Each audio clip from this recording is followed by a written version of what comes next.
Deus tem algo para você nessa noite. Adorar a Deus é muito bom. Cantar louvores é maravilhoso. Mas é a palavra que liberta. É a palavra que traz vida. Amém? Que bom estarmos aqui reunidos mais uma vez. Depois do encontro com Deus tão poderoso semana passada, né? Hoje nós estamos aqui de novo. Células maravilhosas na semana. Deus falou poderosamente com todos nós. Hoje é domingo de Páscoa. Pastor, o que é Páscoa? Páscoa é receber ovo de chocolate, amém? O comércio é terrível, né? Deixa eu te explicar duas coisas rápidas para você entender a mensagem. Hoje eu vou demorar um pouquinho. Paulo pregava até as madrugadas, né? E a gente vai só até as 8h10, 8h15. O povo de Deus estava escravo 400 anos. E Deus precisava libertar o povo de Deus de Israel, do Egito. O Egito é o mundo. Sempre que a Bíblia falar de Egito, está falando do mundo lá fora. E o povo de Deus estava escravo no mundo. E Faraó estava com o coração duro. E nada fazia o Faraó liberar. Transformava as águas em sangue, fazia pragas e nada do Faraó liberar. Aí Deus deu uma ordem e falou assim: olha só, pega todo o povo de Israel. Sacrifica um cordeiro. Porque essa noite, pega o sangue do cordeiro e passa nos umbrais da porta. No marco da porta. Porque essa noite, o anjo da morte vai passar, e a casa que não tiver o sangue, ele vai levar o filho mais velho, primogênito. E assim foi estabelecida a Páscoa. Eles mataram o cordeiro, colocaram o sangue sobre os umbrais da porta, e o anjo da morte veio e passou, e toda a casa que não tinha o sangue do cordeiro, o anjo levou o filho primogênito embora. Filho do faraó, filho de todo mundo. Assim foi feita a primeira Páscoa. Foi um simbolismo da libertação do povo de Deus do Egito, saindo da escravidão. O sangue cobrindo a vida deles. O que é a Páscoa hoje? A grosso modo, eu estou te explicando, teria todos os elementos. A Páscoa é a mesma coisa, nós estarmos presos no mundo, escravos do mundo. Toda vez que ia fazer expiação pelos pecados, para perdoar os pecados, tinha que matar um animal. E tinha o sacerdote que matava os animais, para poder o sangue dos cordeiros, né, purificar o pecado. E Jesus foi o cordeiro que sem pecado morreu por nós, e com um só sacrifício ele pagou os pecados de todas as épocas, de trás, do passado, do presente e do futuro. E esse sangue está sobre as nossas vidas, amém? Por isso Jesus é a nossa Páscoa. Jesus, ele morreu para dar o sangue dele, mas ele ressuscitou. Se Jesus não tivesse ressuscitado, não teria vitória. Esses dias eu recebi um folheto lá em casa assim, dizendo assim: venha comemorar a morte de Jesus. Falei, mas tem alguma coisa errada que não está certo, né? Como é que eu vou comemorar a morte de Jesus? Aí procurei se tinha alguma coisa, mas não tinha, é só a morte de Jesus. Eu falei, tem alguma coisa errada que não está certo, porque se não tiver a ressurreição, não tem vitória. Então nós comemoramos a morte e a ressurreição de Jesus, amém? Isso é a Páscoa, bem a grosso modo isso é a Páscoa. Agora olha aqui para mim, presta atenção, guarda esse copo, no nome de Jesus. Esse menino tem vício de copo, ele está desde o encontro com o copo bebendo, toda hora, tem toque. Oh Jesus, perdão. Presta atenção, o homem, você tem que entender isso, porque um dia eu perguntei no grupo da igreja assim: qual é o pecado que mais Deus abomina? E eu estou perguntando isso para você agora, e responde na sua cabeça: qual é o pecado que Deus mais abomina? E aí você vai ter um monte, cada um vai ter um monte de explicação para dizer qual é o pecado que Deus mais abomina. Mas existe a mãe, dizer assim, ou o pai do pecado, a mãe do pecado, a mãe de todos os pecados.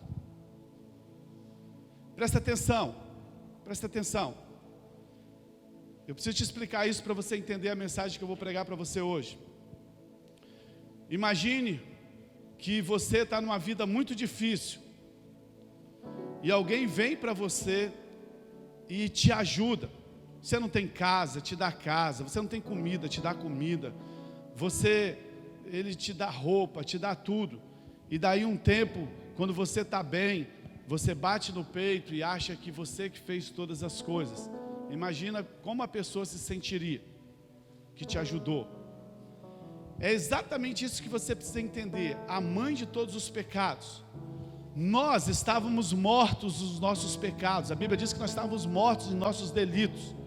Nós iríamos passar uma eternidade no inferno. Não existia acesso entre Deus e o homem mais. Já estava tudo encerrado. Não tinha mais como o homem. Todas as chances da terra foram extirpadas. Tentaram fazer na lei, tentaram fazer no sacrifício, tentaram fazer nos mandamentos. Nada deu certo, nada aproximava o homem de Deus. Nada fazia com que o homem pudesse novamente chegar a Deus. A Bíblia diz que Deus olhou do céu e não viu nenhum justo, nenhum sequer. A Bíblia diz que todos estavam destinados ao inferno. Todos nenhum ia escapar, nenhum ser humano sobre a terra ia escapar. A Bíblia diz que Deus olha do céu e não vê nenhum justo, e diz assim: todos estão perecendo, todos irão para o inferno. Isso numa reunião lá no céu. Aí Jesus fala assim: peraí, não é assim não, tem um jeito. Deus falou assim: eu sei que tem. Você topa? Jesus falou assim: eu topo. Tradução de hoje, né? Aí Jesus falou assim: então tá bom, nós cantamos isso um monte de vezes aqui hoje. Aí a Bíblia diz que Jesus veio na terra, ele se despiu de Deus. Irmão, é tão difícil explicar para você o que é Jesus sair do céu para vir para a terra. É tão impossível explicar isso, porque a eternidade, o céu, é uma coisa tão... É mais ou menos você, mulher, mais ou menos, é infinitamente mais do que isso. Você pegar todas as suas maquiagens que você tem lá na sua casa, que te deixa aí com os rostos bonitos, jogar tudo no lixo, e amanhã você virar uma barata e morar no esgoto. Isso ainda não seria nada perto do que Jesus deixar o céu para vir morar nesse esgoto aqui desse mundo. Mas eu estou dizendo isso só para a gente, com a nossa mente limitada, para a gente entender. É como amanhã você jogasse todos os seus produtos, toda a sua maquiagem fora, e você virasse uma barata, e eu virasse um rato, e a gente fosse morar no esgoto. É mais ou menos isso que Jesus teve que fazer, quando a Bíblia diz que ele despiu da glória dele, e veio morar com os homens. Eu não sei, se você tiver um outro exemplo, depois você me dá, porque não tem nada que a gente possa exemplificar o que é Deus descer da terra, do céu, e vir morar na terra. Mas vamos parar por aí, talvez a gente entenda por aí. E Jesus vem então, e ele sofre por nós, ele morre por nós, ele paga o preço por nós, e ele chega na cruz. Quem teve no encontro com Deus viu, e ele fala assim: Deus, está consumado, eu paguei tudo, agora eles não devem absolutamente nada, está completamente pago. Eles agora têm acesso diante do Senhor, eles agora são filhos, eu paguei a dívida deles, eles estão justificados, eles são santos, eles são perfeitos em Cristo. Pai, eles não te devem mais nada. Amém? Foi mais ou menos isso que Jesus fez. E aí, vou te dizer qual é o maior pecado, o pecado que Deus mais desagrada. O nome desse pecado se chama justiça própria. Fala assim comigo: justiça própria. Você sabe o que é justiça própria? Pergunta para a pessoa que está do seu lado assim: você sabe o que é justiça própria? É quando você pega todo o sacrifício de Jesus e fala que não serviu para nada, porque agora você vai dar uma ajudinha do seu jeito. Vocês conseguiram entender isso? Sim ou não? Sim ou não? Justiça própria é todas as vezes que você esquece o sacrifício de Jesus, como ele não valesse nada, e agora você quer ser abençoado através do seu sacrifício, do seu esforço. A Bíblia chama isso de justiça própria. E a Bíblia diz que a nossa justiça própria é como trapos de imundícia diante de Deus. Se você não sabe o que é um trapo de imundícia, eram os panos que as mulheres usavam, porque não existia absorvente. E elas usavam os panos naquela época, e lavava, e usava, e lavava. E a Bíblia chama isso de trapos de imundícia. Então a minha justiça, a sua justiça, tudo que a gente tenta fazer, que a gente acha que é bom, a Bíblia diz que é trapos de imundícia. A Bíblia não fala que o pecado é um trapo de imundícia. A Bíblia diz que é a nossa justiça que é um trapo de imundícia. Vocês entenderam isso? Sim ou não? Posso começar a pregar então? Você precisava entender isso. Porque o que tem de justiça própria na nossa vida, irmão, a coisa mais importante da nossa vida é desfrutar do favor de Deus. Irmãos, não existe nada nessa vida mais importante do que o favor de Deus. Você faz faculdade, você estuda, você faz... Irmão, você acha que com isso você vai conseguir alguma coisa. E a pessoa que está debaixo do favor de Deus, ela com muito menos do que isso, ela consegue muito mais coisas. O favor de Deus abre portas para a vida da gente. O favor de Deus, pastor, o senhor é contra estudar? Não, eu só quero dizer para você que você pode estudar o tanto que você quiser, mas lá junto com você tem mais 10 mil estudando. O que te garante que a vaga vai ser sua do melhor emprego? É o favor de Deus. O que te garante que amanhã as coisas vão acontecer na sua vida? É o favor de Deus. Então a coisa mais importante que tem na nossa vida é o favor de Deus.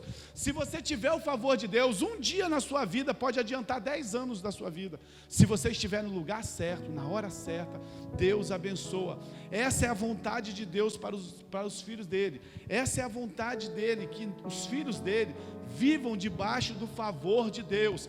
Tenha o favor de Deus nos filhos, tenha o favor de Deus no seu casamento, tenha o favor de Deus no seu trabalho, tenha o favor de Deus na sua saúde, em todas as áreas. Quantos aqui desejam o favor de Deus? Diga amém. Isso é a coisa mais importante da vida, mas muitas pessoas não vivem debaixo do favor de Deus. Tem coisa que é suor mesmo. Tem pessoas que conquistam as coisas, mas não conquista debaixo do favor, conquista debaixo de muito suor. Trabalhei a vida toda, me quebrei todo. Vai conseguir. Mas eu prefiro o favor de Deus.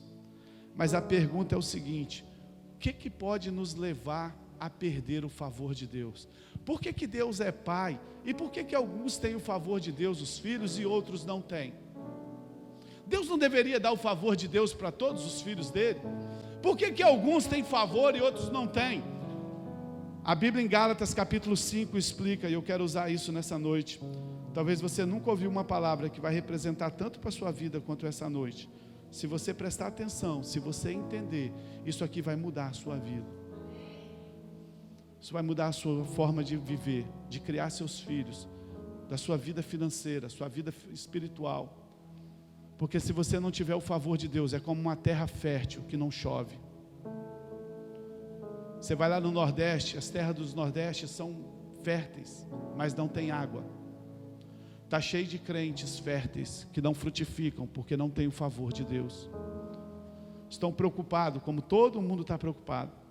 Mas Deus tem o favor para nós.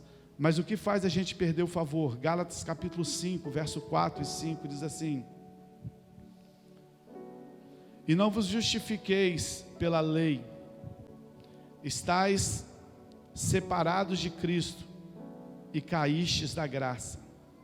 Mas nós, pelo Espírito, mediante a fé, aguardamos a justiça, que é a nossa esperança. Você sabe o que é o favor de Deus? O favor de Deus é a graça de Deus. O favor de Deus é a graça dele agindo em nosso favor. Então, Paulo disse que nós podemos decair da graça.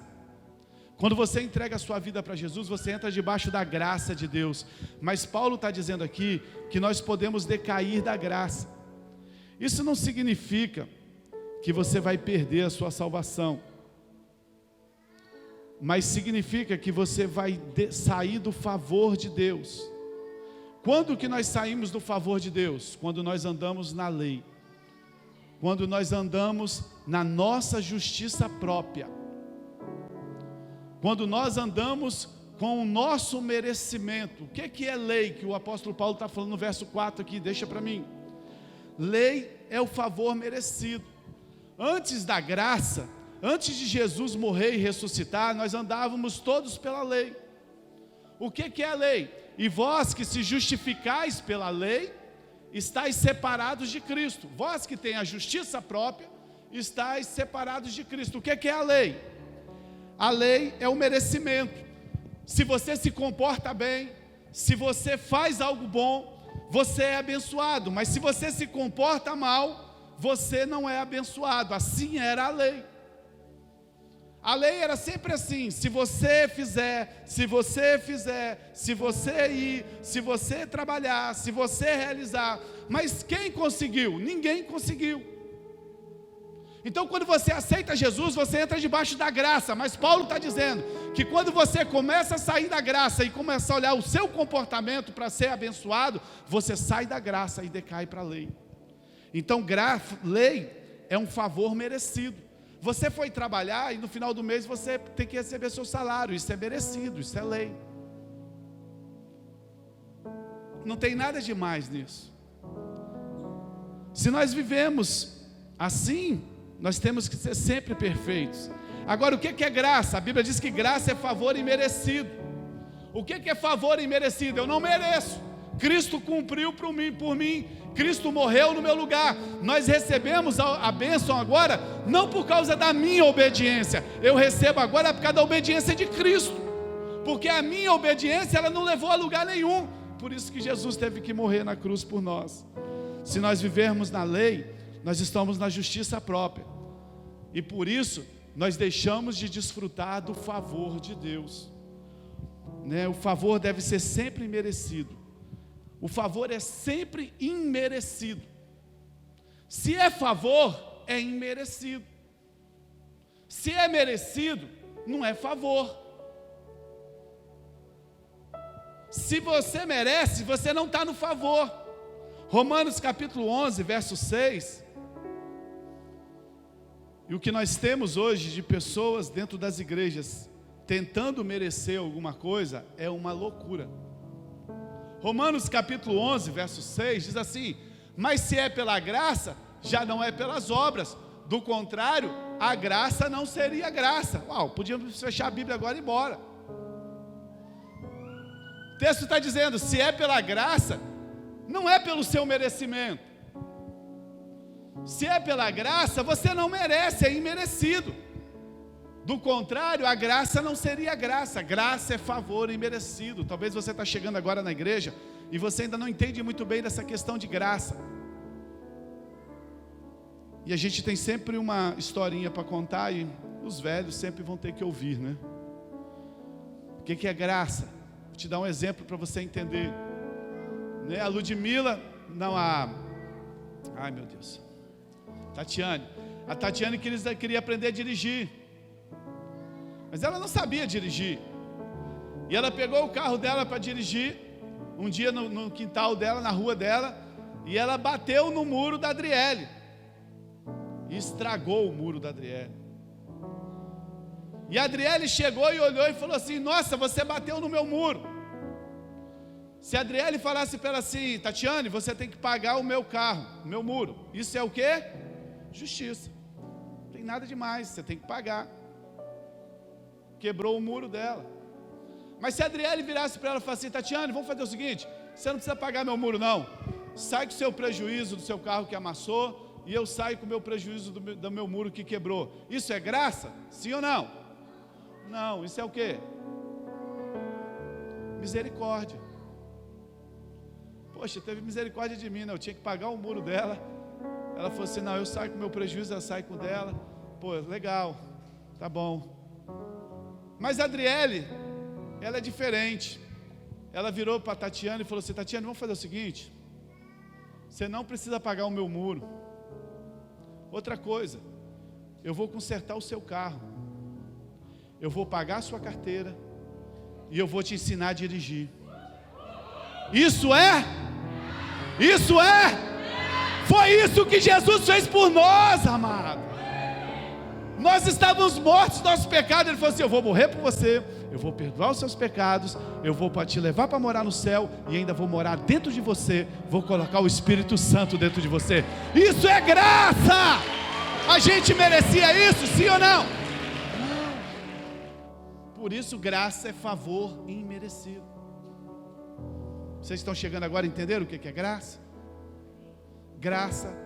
A lei era o Velho Testamento, 633 mandamentos, 600 e poucos mandamentos que você tinha que obedecer. Alguém conseguiu obedecer? Ninguém conseguiu obedecer. Jesus falou assim: então eu tenho que ir lá e morrer por eles, porque ninguém obedece, eles vão tudo no inferno.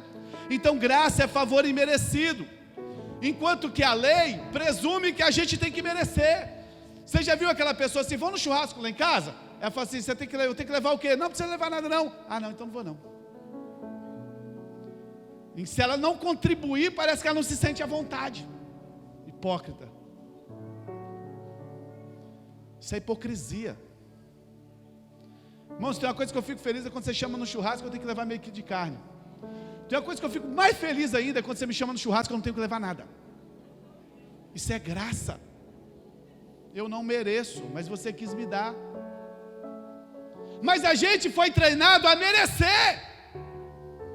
E aí você saiu lá do mundo, que você não merecia nada, Jesus morreu por você, você veio aqui para a igreja, e agora você começa a achar que para você receber uma bênção, você tem que merecer. 7 dias de campanha, 7 noites no monte, 7 óleo ungido, 7 não sei o que, 7 passos para a sua vida melhorar.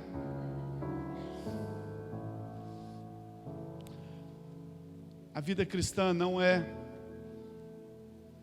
um método, a vida cristã é um caminho, e Jesus Cristo é o caminho. Ele é a graça, Ele é o favor imerecido. O problema é que nós não queremos depender do favor, por isso nós tentamos fazer a obra para merecer a bênção de Deus.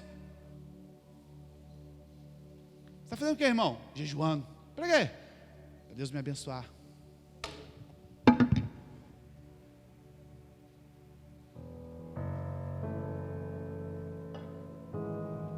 O cara está jejuando para Deus abençoar ele.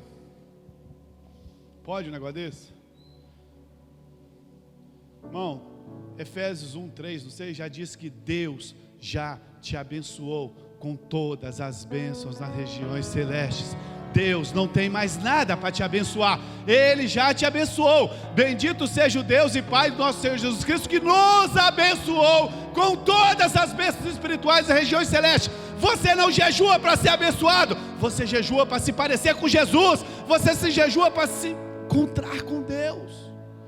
Mas a gente foi treinado que a gente tem que jejuar para ser abençoado, porque quando é de graça a gente não aceita.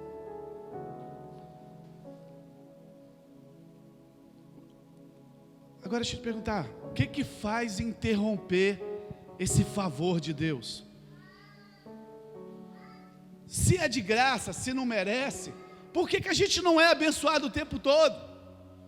Muitas pessoas acham que é por causa do pecado. Olha, o pecado, você é pecador demais.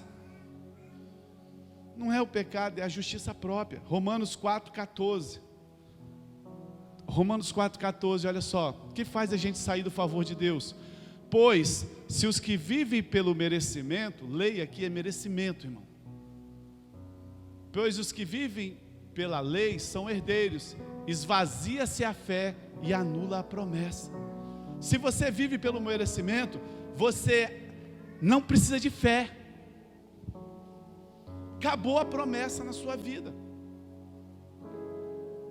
Essa é a justiça própria. Paulo está dizendo, quem vive pelo padrão da lei, ou do merecimento, procurando merecer a bênção de Deus, a justiça própria faz com que a graça dele não tenha efeito. Você entende porque tem muitos religiosos que têm um padrão exterior correto? Onde que a gente estava esses dias? Que foi no casamento da minha filha, né? Estava no casamento da minha filha lá. Minha filha Rinde, com meu filho Bruno. Está feliz aí, né, Bruno? Você tá, acordar todo dia do seu lado. Aí no final nós falamos assim. Aí o juiz de paz falou lá, muito legal o juiz de paz, filé. Aí eu falei assim, você podia me dar uma oportunidade? Eu queria orar por eles. Acho que foi o Felipe que sempre... Felipe é tipo Paulo, né? Sai falando o tempo todo. Tipo Pedro. É porque é um pastor. Aí o juiz de paz olhou para mim assim. Pastor? É? Nossa, não parece. Irmão, eu fico tão feliz com isso. Se tem uma coisa que eu fico feliz, é com isso. Sabia? Eu leio a Bíblia e fico falando assim, cara, por que os caras tiveram que dar 20 moedas de prata para Judas mostrar quem era Jesus? Né? Imagina, Jesus está andando para lá, ela falou assim, vou te dar, você sabe o que era 20 moedas de prata naquela época, irmão? 30, né? 30? É? Achei que era 20. Não parece pastor mesmo não. 30 moedas de prata, só para ser X9, é aquele lá. Pô, mas eles não conheciam Jesus, deixa eu falar, Jesus era tão parecido com os discípulos, Jesus andava com os discípulos, ele parecia com os discípulos, mas hoje para a gente ser cristão, a gente tem que ter roupa de crente, comprar na loja de crente, carro de crente, sapato de crente, maletinha de crente. Eu fico tão feliz quando o cara fala assim, ele é pastor, eu nem sabia, sabe por quê? Porque eu quero me parecer com as minhas ovelhas, porque esse é o padrão. Mas olha só, quando você olha isso, você vê porque muitos religiosos, que têm padrões corretos, moralmente, cheios de usos e costumes, não desfrutam das promessas de Deus. Os caras são impecáveis na parte exterior, mas vivem uma vida miserável. A razão disso é que a fé foi anulada pela justiça própria, porque ele julga merecer alguma coisa. O pecado é terrível, as consequências são terríveis, mas o que anula a graça, o que anula o favor de Deus. Você sabe o que é viver debaixo do favor, irmão? Fala a verdade, se muitas vezes você não já falou assim, poxa Deus, eu sou teu filho, por que eu não recebo isso? Sou teu filho, por que as coisas não acontecem para mim? Pô Deus, eu sou teus filhos, tá, eu sei que tem um tempo da luta, eu sei que tem um tempo da aprovação, você encontra o cara e estou na luta, 10 anos depois estou na aprovação, 20 anos depois, rapaz, estou no deserto. Falei, irmão, isso é estilo de vida, nunca acaba essa luta. Sabe o que é isso? Falta do favor de Deus. Vão fazer, não tem dinheiro. Também não tem dinheiro. Daqui 10 anos não tem dinheiro. Daqui 30 anos não tem dinheiro. Encontro de casais no janeiro. Opa, tem encontro em novembro, hein? Tem vaga ainda? Tem? O pastor lá de Goiânia desistiu, né? Tem uma vaga ainda. Você quer no encontro de casais com a sua gata de filé, passar 3 dias lá na pousada dos Pinhos, não Eco da Floresta, né? Isso é favor de Deus. Mas o cara em janeiro ele já fala assim, não vou. Não tem dinheiro. Cara, o negócio é em novembro. Ele já declarou que não dá. Retiro de carnaval, também não dá. Sei lá o que, também não dá. Não dá. Irmão, não vive no favor de Deus. Por quê? Porque a fé foi anulada pela justiça própria. A fé dele não resolve, porque a justiça própria dele depende das condições morais da vida dele. 1 João capítulo 4, verso 10 fala de Pedro. Olha que interessante a vida de Pedro e a vida de João. Mas 1 João 4,10 diz assim, nisso está o amor. Não fomos nós que amamos Deus. Presta atenção, você acha que você ama Deus, irmão? Quando você acha que você ama Deus, isso é o ápice da justiça própria. Sua carne está, Você pode até amar Deus, porque Ele te amou primeiro. Eu acho incrível como é que tem pessoas na igreja que falam assim, pastor, o senhor prega a graça, então quer dizer que eu posso pecar? Eu falei, irmão, é porque você nunca entendeu Deus.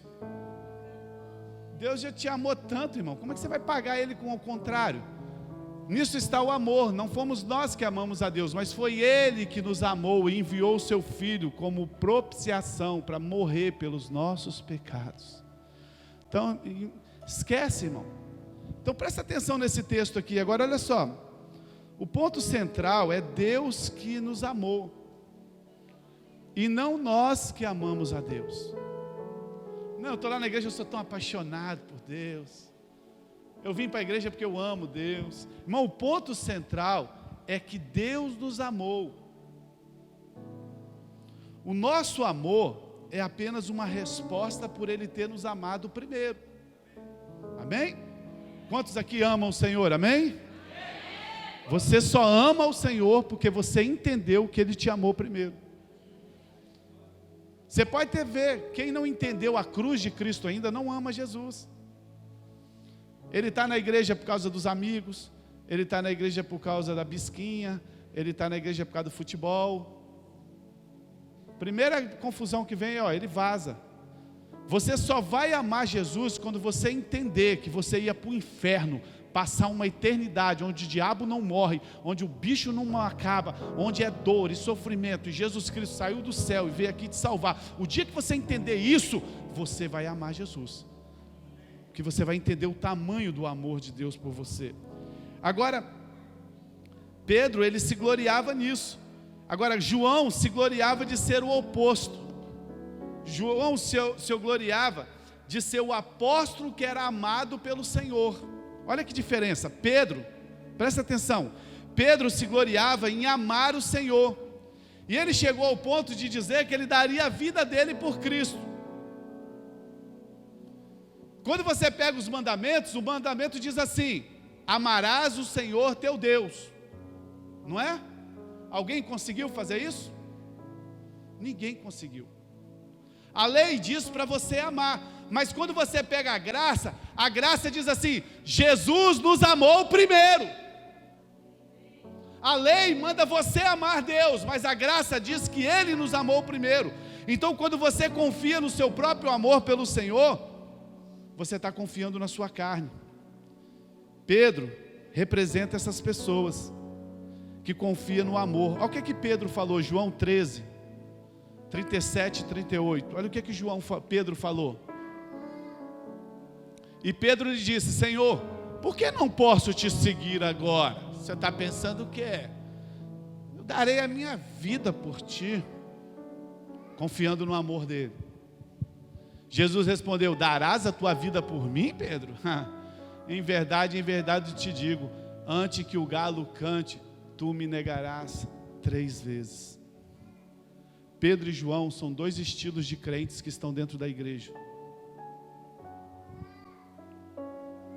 No fim, João, que era amado do Senhor, estava no pé da cruz com Jesus, e Pedro negou Jesus e foi embora. Com qual desses nós queremos nos identificar? Não confie no seu amor por Deus, descanse no amor dele por você. Se você ficar confiando no seu amor por Deus, o dia que as coisas não contribuem bem do jeito que você acha que deveria contribuir, você corre da cruz. Quando o negócio ficou feio para o lado de Pedro, ele vazou. Porque o nosso amor próprio a Deus é lei, mas o amor de Deus por nós é graça. Irmãos, é por isso que as pessoas não estão no favor de Deus dentro da igreja. Tem uma história na Bíblia muito interessante em Lucas capítulo 18. Olha que história linda. Lucas 18, de 9 a 14. Eu amo essa história. Jesus contou também essa parábola a alguns que confiavam em si mesmo. Olha aqui. Para quem que Jesus contou essa parábola? Hein? Para aqueles que confiavam em si mesmo, que achavam que, porque eu oro, porque eu leio a Bíblia, porque eu jejuo, porque eu me visto assim, porque eu vou na igreja todos os dias, porque eu faço isso, porque eu sou dizimista, porque eu sou não sei o que. Jesus contou essa parábola para essa turma dos religiosos, daqueles que achavam que merecia alguma coisa, achando-se justo e desprezava os outros. Aqui não tem, né, amados? Amém? Amém? Tem alguém justo aqui que despreza alguém? Não, né? Então não é para nós, mas vamos só contar a parábola. 2 homens subiram ao templo para orar. Um era fariseu e o outro era publicano. Um era um pastor, vamos entender assim, mestre da lei, o fariseu. E o outro era um perdido lá do mundo, publicano, cobrador de impostos.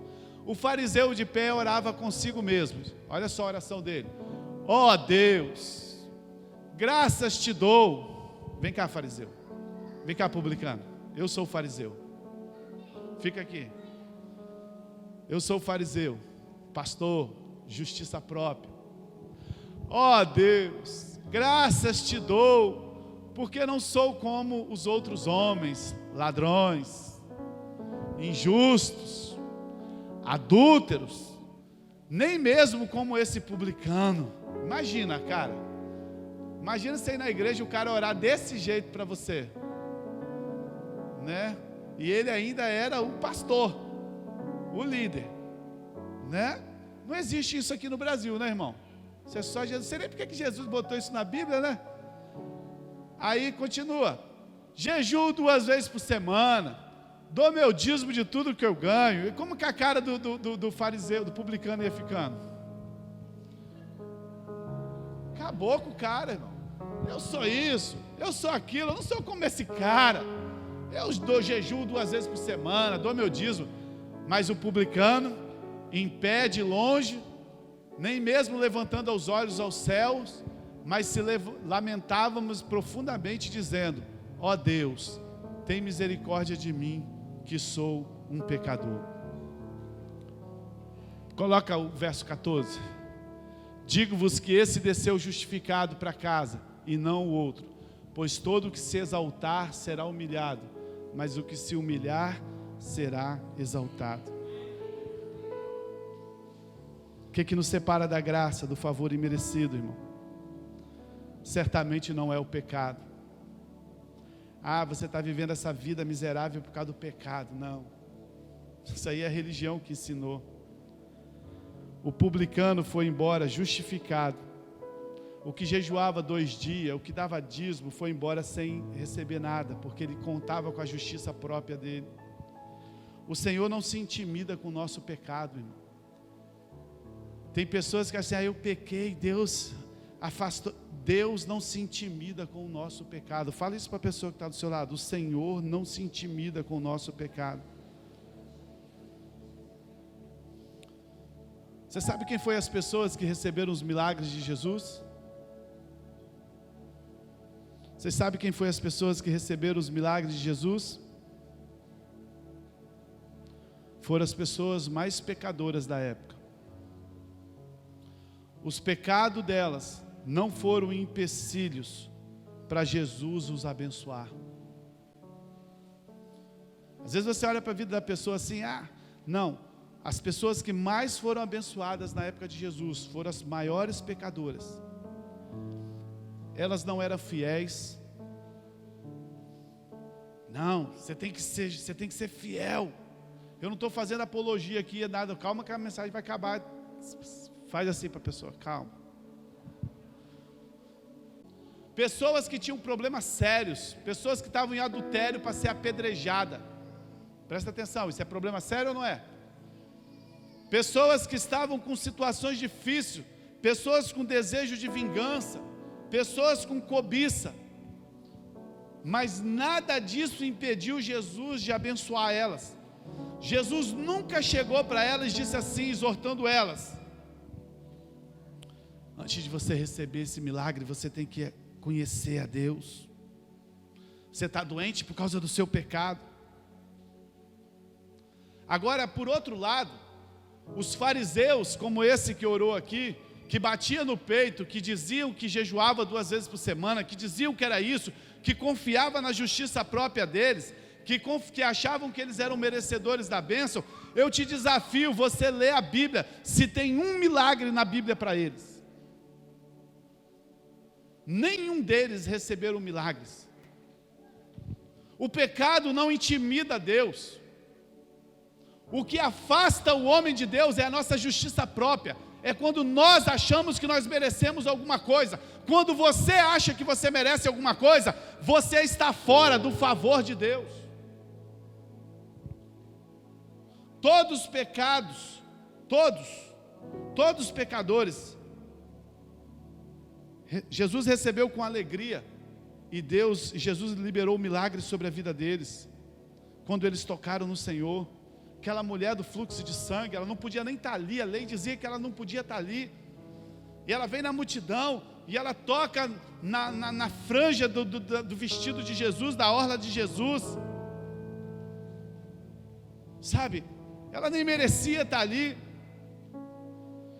Eles não eram perfeitos, não eram pessoas perfeitas. Às vezes você está na igreja pensando assim: eu não vou no culto hoje porque eu errei muito essa semana, eu não vou fazer isso porque eu errei lá no meu trabalho, eu não vou orar por causa disso. Deixa eu te falar, o que te afasta de Jesus não é o seu pecado, o que te afasta de Jesus é a sua justiça própria, quando você acha que você merece.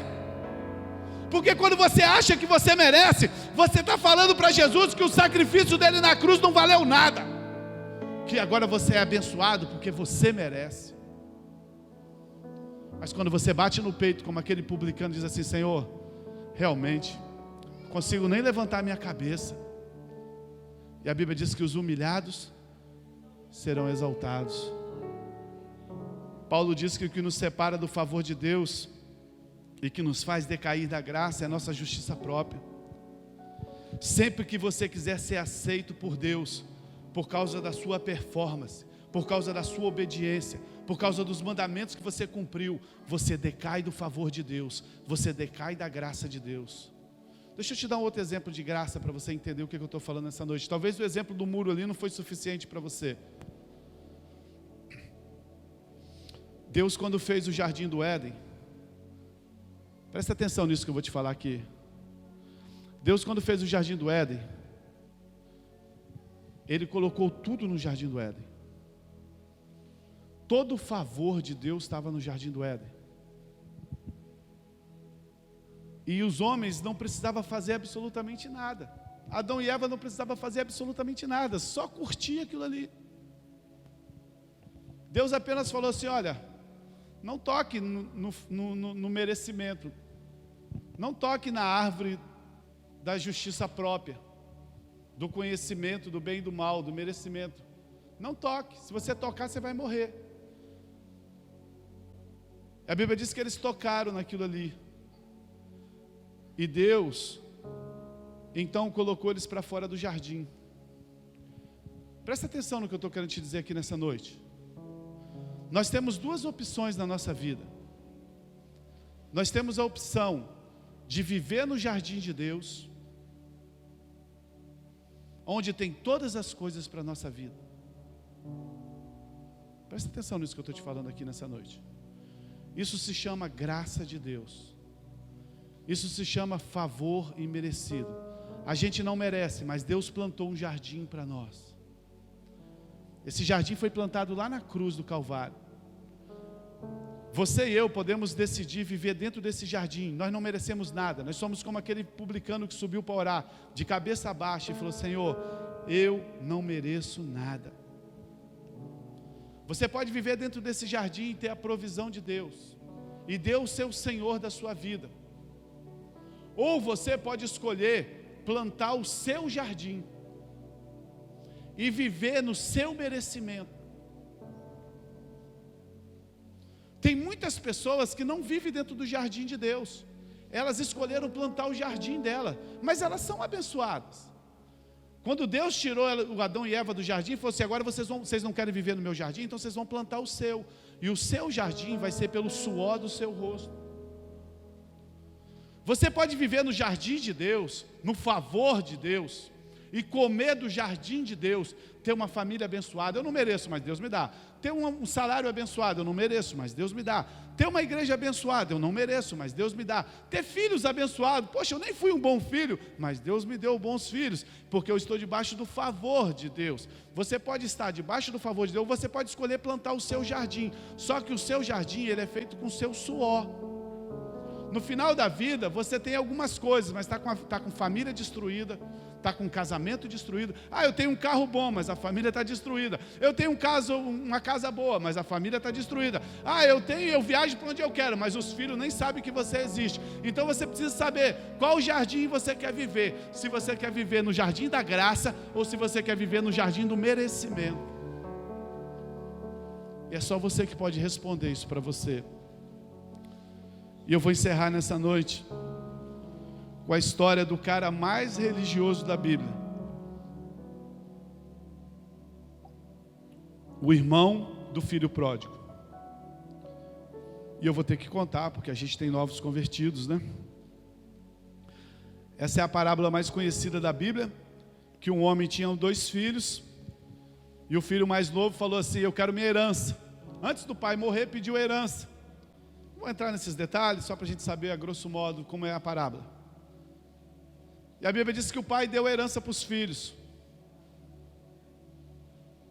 Deu para o mais novo e deu para o mais velho. Mas o filho saiu no mundo. O filho saiu e torrou tudo. Noitada, Red Bull, pá. Faça ideia, irmão. Chegava e fechava tudo e pagava tudo. Era muita grana e ele torrou tudo. Quando é que o filho pródigo virou filho pródigo, irmão? Hein? Essa é a parábola do filho pródigo. Muitas pessoas acham que o filho pródigo virou pródigo depois que acabou o dinheiro. A Bíblia diz que ele acabou o dinheiro, ele foi comer a comida dos porcos, e ele lembrou assim: lá na casa do meu pai tem muita coisa, vou voltar para a casa do meu pai. E o filho pródigo volta para a casa do pai. Tem muitas pessoas que acham que o filho pródigo foi pródigo quando acabou o dinheiro. Não, ele foi pródigo no dia, presta atenção aqui, no dia que você colocar o pé para fora da igreja, você já vira pródigo. Você pode acontecer o seguinte: você sair, ao contrário dele que empobreceu, você pode sair, ficar rico, ficar o que quiser, mas você sempre será um pródigo. Mas eu nunca vi um filho pródigo crescer lá fora. Sempre vai comer comida de porcos. E aí esse filho volta para casa.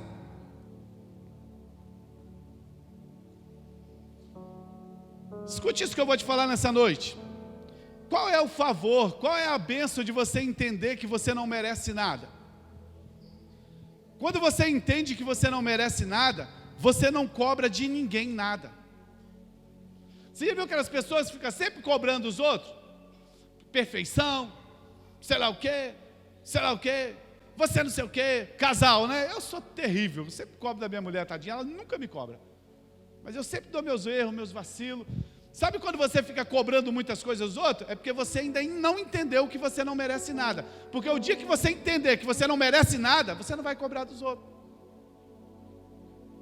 Não ouvi nenhum uau, hein?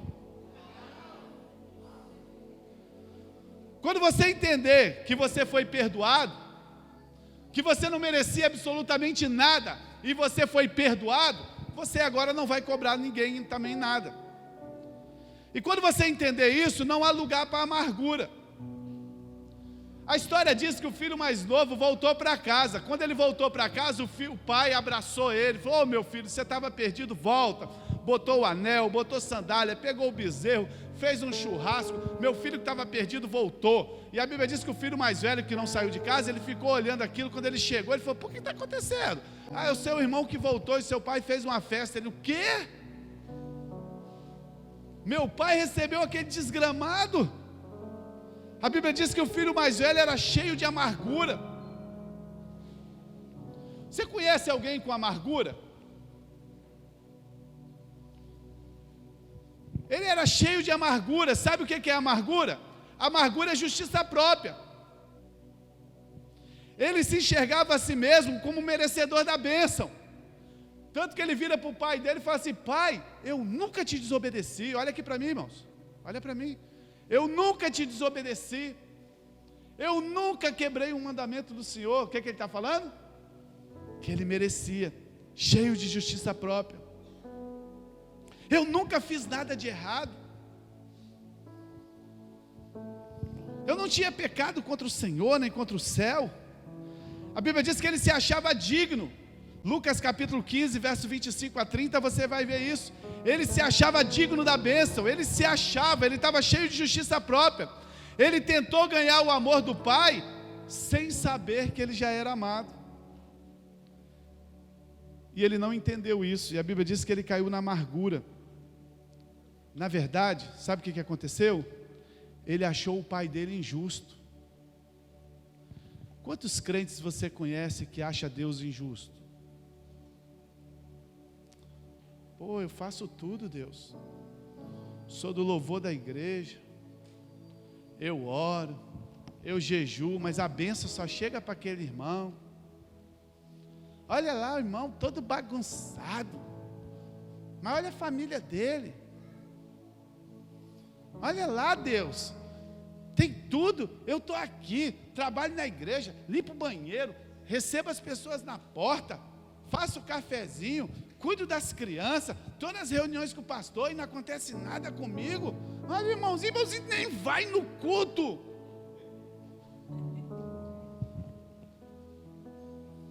Quantos irmãos do filho pródigo tem aqui nessa noite?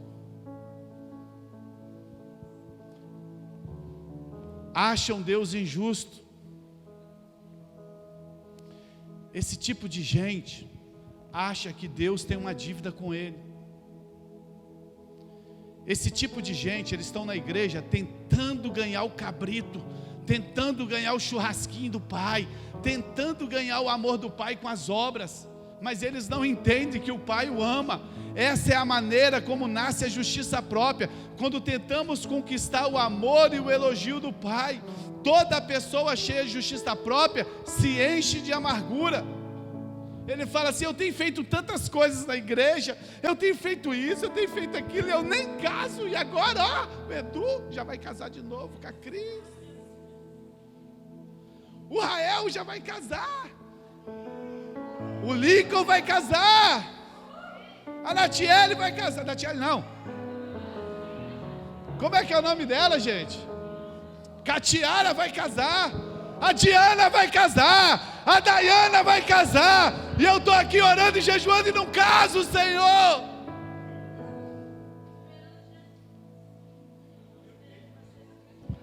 Olha lá, Senhor, eu chego na igreja de van, eu chego na igreja de Uber, mas todo mundo chega de carro, mas eu não vejo eles aqui na hora da oração. Eu não vejo eles no encontro com Deus jejuando.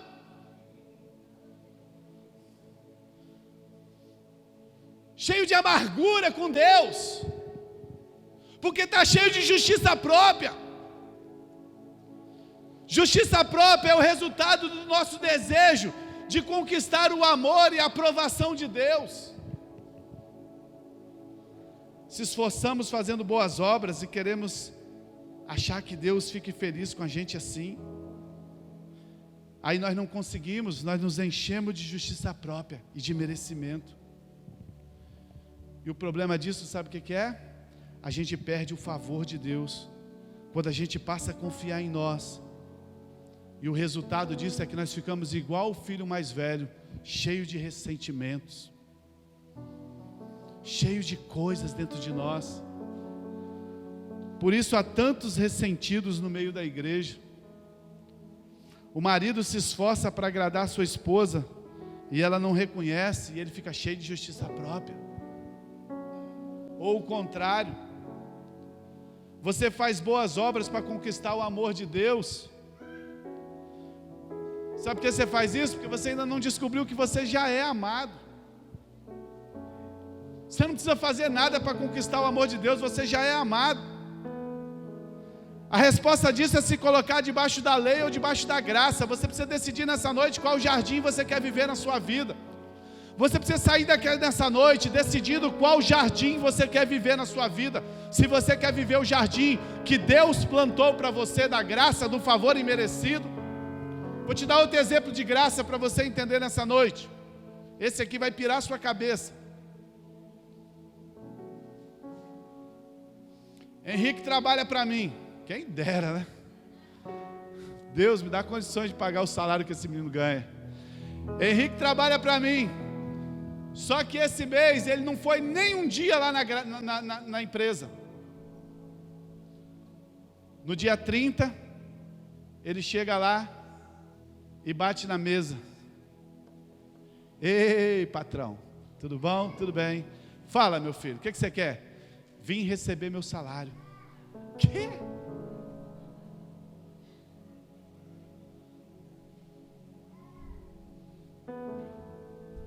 Só que o Henrique não trabalha para mim, ele trabalha para Deus, que é o Pai da graça. E os 30 dias ele não foi trabalhar. Todo dia tinha um negócio. Lolô, não sei o que, eu não sei o que. No final do mês, ele chega diante de Deus e fala assim: fala, meu filho, vim receber meu salário. Deus fala para ele assim: você não precisava vir aqui, já está depositado na sua conta. Você não merece, mas eu te abençoo porque eu sou gracioso. Decida nessa noite qual jardim você quer viver dentro da igreja: o jardim que você merece ou o jardim da graça de Deus? O jardim plantado com seu suor ou o jardim plantado com o suor de Deus? A resposta disso vai te mostrar se você está na lei ou se você está na graça. Ai, tinha tanta coisa para pregar aqui, vou acabar. Meu Deus. Ixi, chega. Mais 3 dias aqui para pregar essa palavra. Mas eu acho que já fechou, né?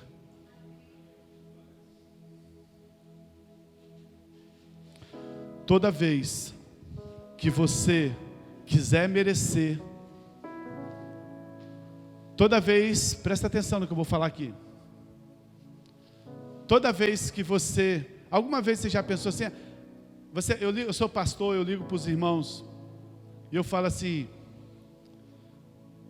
poxa, você não foi no culto essa semana, saudade de você. Sabe o que a maioria me responde? Ah, pastor, essa semana não estava bem não. Semana não estava bem não. Essa semana, tipo assim, pisei na jaca.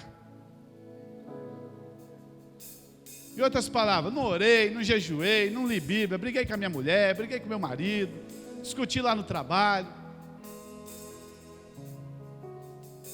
O que ele está falando? Que se ele estivesse bem, aí ele podia vir para a igreja, justiça própria. Mas como ele não está bem, ele falou assim: Deus nem vai me aceitar. Você já convidou aquela pessoa do mundo que não tem Jesus ainda, que você fala assim: pô, vamos lá na igreja domingo. Aí ele fala assim: a hora que eu parar de beber eu vou. Que hora que é o culto, pastor? 6 horas. Não tem 6 da manhã não, pastor? Ou já ouvi. Não pode ser 7 da manhã não. Eu falei: por quê? Porque 7 da manhã eu ainda não bebi, pastor. 6 da tarde eu já entornei tudo. Tem uma coisa que eu gosto é de bêbado, irmão.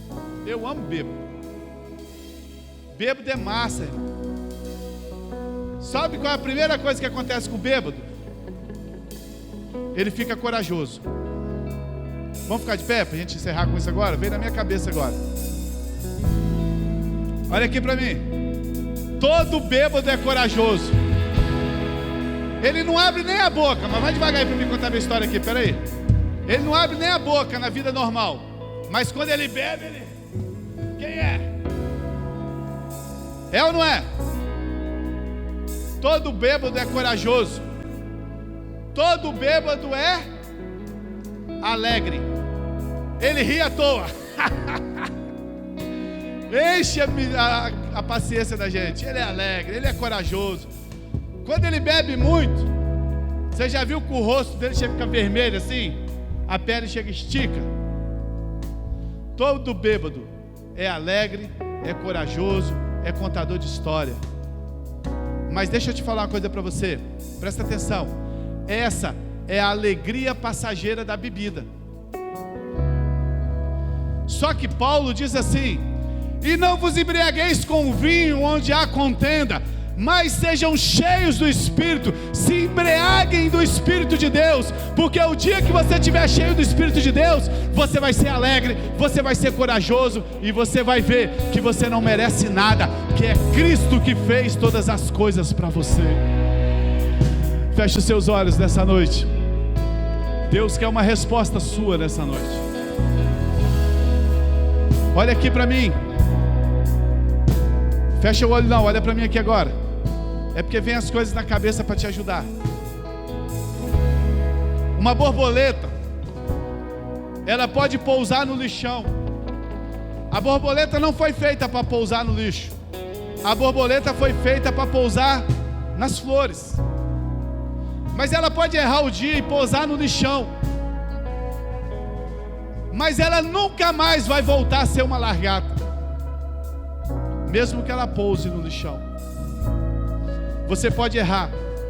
Você é filho de Deus. Você foi feito para pousar nos lugares espirituais, nos lugares celestiais que Deus te abençoou. Você foi feito para reinar em vida. Você foi feito para ter uma vida abençoada. Mas pode ser que um dia você pouse no lixão na hora errada, mas você nunca mais vai voltar a ser um desgraçado. Você nunca mais vai voltar a ser um condenado. Você foi feito filho de Deus, porque Jesus Cristo morreu. Você não merece, eu não mereço, ninguém aqui merece, mas Jesus falou assim: eu vou morrer por eles, eu amo eles, eu vou dar minha vida por eles. Por isso nós estamos debaixo da graça de Deus. Decida nessa noite qual jardim você quer morar. Se você quer morar no jardim que você plantou, ou se você quer morar no jardim que Deus plantou para você. Enquanto a gente canta um pouquinho aqui, ore a Deus, responda a Deus nessa noite essa palavra.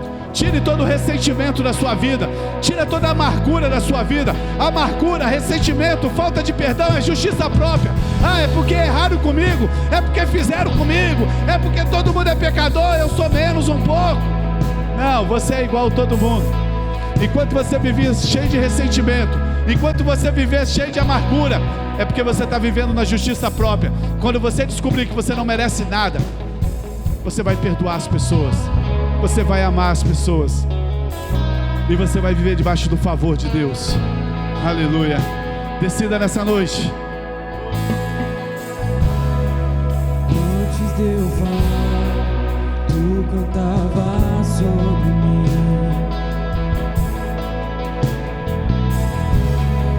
Tu tem sido tão, tão bom pra mim.